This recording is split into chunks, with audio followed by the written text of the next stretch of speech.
नमो अरिहन्ताणं नमो सिद्धाणं नमो आयरियाणं नमो वच्छायाणं नमो लोये सवसाहुणं। मंगलम भगवान वीरो मंगलम गौतमो गणी मंगलम कुंदार्यो जैन धर्मोस्तु मंगलम। आत्मा ज्ञानम स्वयं ज्ञानम ज्ञानादन्यत् करोति किम परभावस्य कर्तात्मा मोहोऽयं व्यवहारिणाम्। अज्ञानतिमिरन्धानां ज्ञानाञ्जनशलाकया चक्षुर्मिलितं येन तस्मै श्री गुरुवे नमः।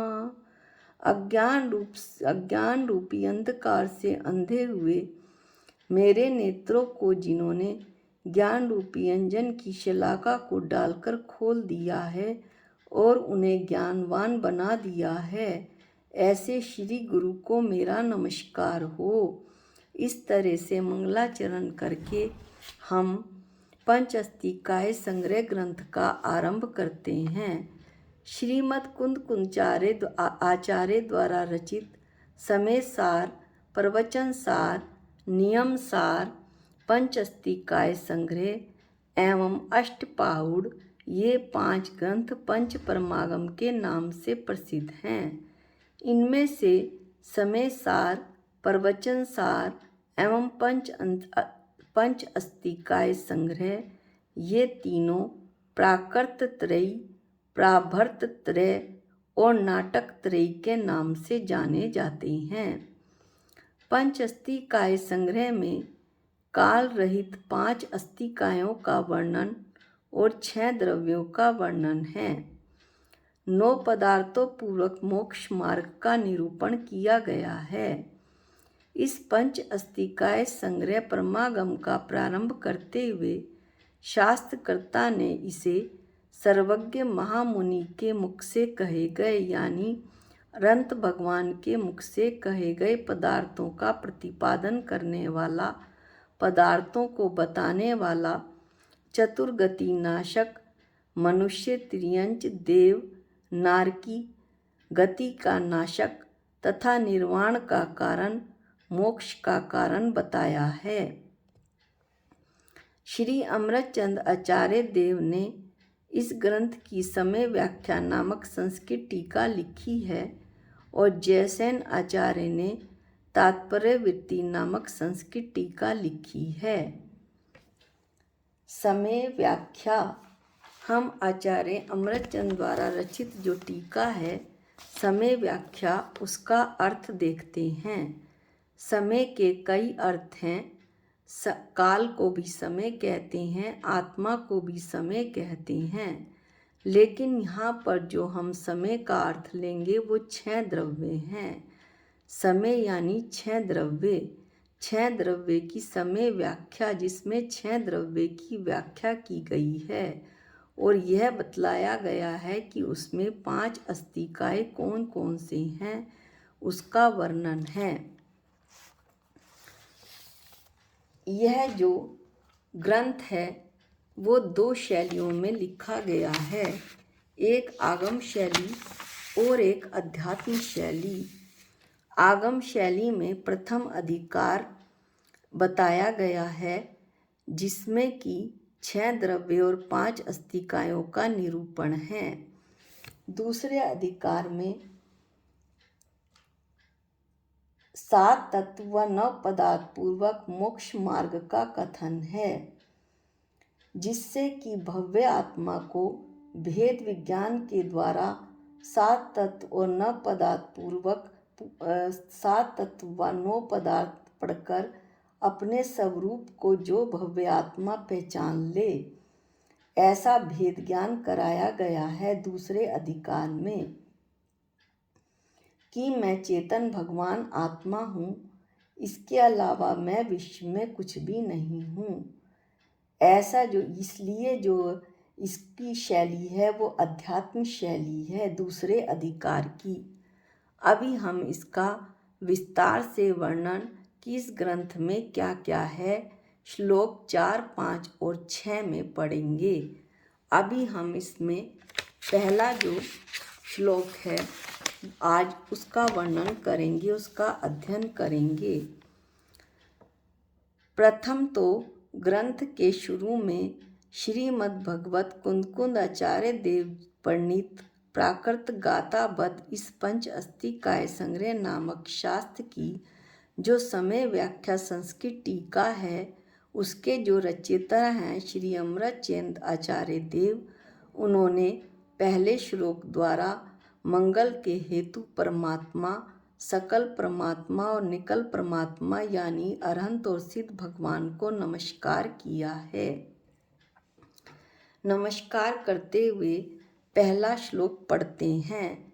सहजानंद चैतन्य प्रकाशाय महीयसे, नमो ने कांत विश्रांत महिमने परमात्मने। सहजानंद चैतन्य प्रकाशाय महीयसे, नमो ने कांत विश्रांत महिमने परमात्मने। सहज आनंद एवं सहज चैतन्य प्रकाश में होने से जो अत्यंत महान है, कौन? परमात्मा, अरहंत और सिद्ध परमात्मा, और जो अनेकांत में स्थित जिनकी महिमा है, उस परमात्मा को मेरा नमस्कार हो, ऐसा अमृतचंद आचार्य देव कहते हैं। यहाँ पर परमात्मा के 3 विशेषण बताए गए हैं। पहला सहज आनंद, दूसरा सहज चैतन्य प्रकाश में और तीसरा अनेकांत में स्थित। इनका हम थोड़ा सा संक्षिप्त अध्ययन करते हैं। सहज आनंद, ऐसा आनंद जो पर पदार्थ के अवलंबन से नहीं होता है। जो पर पदार्थ के निमित्त से आनंद होता है, वास्तव में तो वो पराधीन आनंद है और दुख का ही कारण है। परमात्मा तो अपने आत्मा के सहज आनंद में लीन है, इसलिए वे अत्यंत महान हैं। दूसरा विशेषण है सहज चैतन्य प्रकाश में। वास्तव में जिन परमात्मा ने चैतन्य को जान लिया है, नहीं तो जगत के तो सभी जीव चैतन्य से प्रकाशवान हैं, परंतु जिन परमात्मा ने चैतन्य का संवेदन कर लिया है, चैतन्य को चैतन्य रूप ग्रहण कर लिया है, ज्ञान दर्शन स्वरूप में लीन रहते हुए उसकी स्वीकृति भी वे करते हैं कि मेरा जो अस्तित्व है वह ज्ञानमयी और दर्शनमयी है।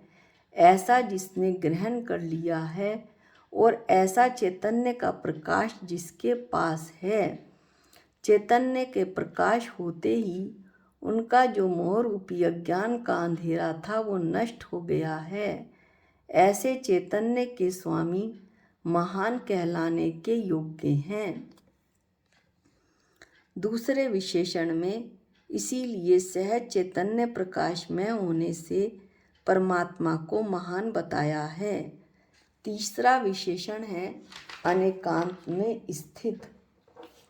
अब हम अनेकांत देखते हैं कि अनेकांत के 2 अर्थ निकलते हैं संधि विच्छेद करने पर। पहला संधि विच्छेद है अनेक प्लस अंत। अनेक का अर्थ हुआ अनंत और अंत का अर्थ हुआ गुण, यानी अनंत गुण। दूसरे संधि विच्छेद में अनेक प्लस अंत, अनेक माने एक जो एक ना हो, एक से अधिक हो, यानी 2 भी अनेक हैं, और अंत माने हुआ धर्म। इस तरह से 2 धर्म वाले। 2 धर्म ये कैसे एक ही वस्तु में रहेंगे, ये अभी हम आगे बताएंगे। इसका जरा सा आप संधि विच्छेद का भी एक पिक देख लीजिए ताकि आपको पढ़ने में आसानी हो। अनेकांत, अनेक प्लस अंत, अनंत प्लस गुण, अनेकांत, अनेक प्लस अंत, एक से अधिक, यानी 2 भी अनेक हैं, और अंत माने धर्म।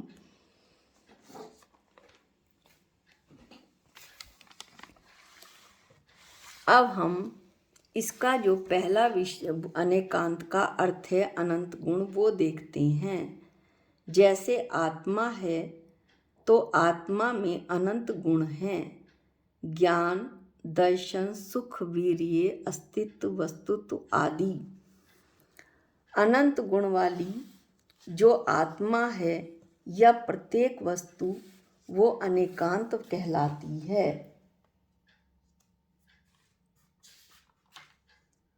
अनंत गुण होने के कारण वो अनेकांत कहलाती है।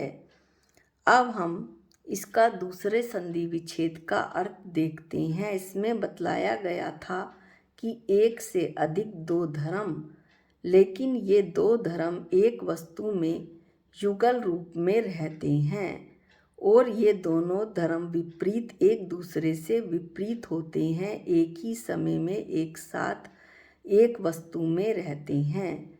जैसे नित्य अनित्य, अस्तित्व नास्तित्व इत्यादि। अब धर्म और गुण में क्या भेद है कि अस्तित्व, वस्तुत्व, परमत्व आदि ये तो गुण कहलाते हैं, क्योंकि ज्ञान और साथ ही साथ ज्ञान, सुख, वीर्य भी गुण कहलाते हैं। अब ज्ञान को वस्तु में रहने के लिए ज्ञान की जरूरत नहीं है, क्योंकि ज्ञान तो आत्मा में है और अज्ञान जड़ पदार्थ पुद्गल में पाया जाता है। इस तरह से और जो धर्म हैं वो किस तरह से वस्तु में रहते हैं और वस्तु से वस्तु को उससे लाभ क्या होता है, ये बताया जा रहा है कि प्रत्येक वस्तु में वस्तु को स्थिर रखने वाली, उसके स्वरूप को बनाए रखने वाले जो अस्तित्व, नास्तित्व आदि ऐसे परस्पर विरुद्ध जो दो धर्म प्रकाशित होते हैं एक ही वस्तु में, वो अनेकांत है। जैसे आत्मा सदा स्वरूप से है, यानी आत्मा का अपना अस्तित्व है, लेकिन वो पर रूप से नहीं है, पर रूप से उसमें नास्तित्व है। तो आत्मा में अस्तित्व और नास्तित्व या अस्ति और नास्ति धर्म, विपरीत धर्म दोनों एक साथ रहते हैं। यही दृष्टि ही सच्ची अनेकांत दृष्टि है। अब इस अनेकांत में जो स्थित हैं, यानी कि अनंत गुणों वाली आत्मा में स्थित हैं, और जो आत्मा विपरीत धर्मों के साथ है उसमें वो जो स्थित हैं वो कितने महान होंगे, उनकी कितनी महिमा होगी। ऐसे परमात्मा को मेरा नमस्कार हो। अब हम थोड़ा सा इन विपरीत धर्म का और विवरण लेते हैं। जैसे जीव तत्व है वो अपने जीव पने के कारण हमेशा अनादिकाल से नित्य ही है। वह बदलकर कभी भी अजीव, धर्म, अधर्म आदि नहीं बना, परंतु जीव कभी भी एक जैसा नहीं रहता है।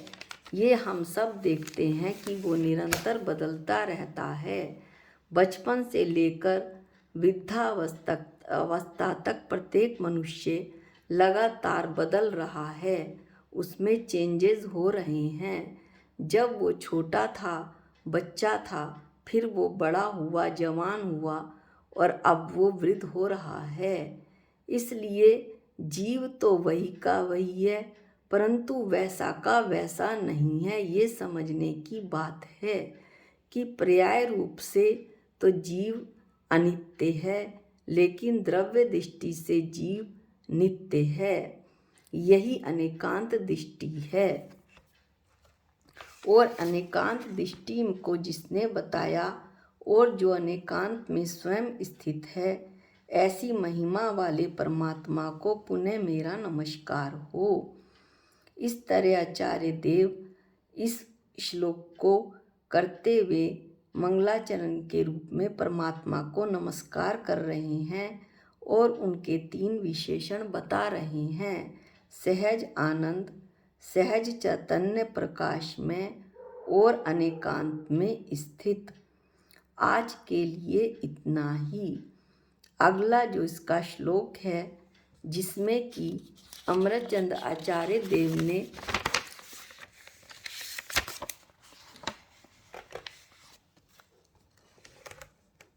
जिन वाणी की स्तुति की है, उसका वर्णन हम अगले वीडियो में करेंगे।